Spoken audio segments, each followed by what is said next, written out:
एक अफसोसनाक वाक़ये में तेलंगाना के ज़िले खम्मम में दिल का दौरा पड़ने से 4 साला लड़की की मौत हो गई। ज़िले के एमवी पालम गांव में ये वाक़या पेश आया। ज़राए के मुताबिक जी विनोद और लावण्या की दुख्तर प्राहा ऋषिका की अचानक मौत वाक़ हुई। मां लावण्या जो पीर को ग्रुप 3 के इम्तिहान में शरीक हुई, लड़की को उसकी दादा और दादी के साथ गाँव में छोड़ कर गई थी। इम्तिहान ख़त्म करने के बाद लावण्या दोपहर को अपनी बेटी को घर वापस लेने गांव आई।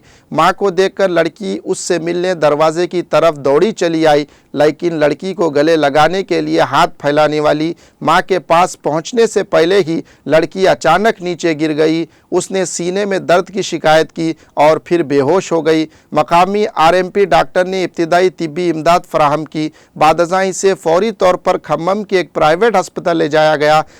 उसका मुआयना करने वाले डॉक्टरों ने बताया कि लड़की की मौत कल्ब पर हमले के बाइस हुई है। इस वाक़ये से गांव में गम की लहर दौड़ गई।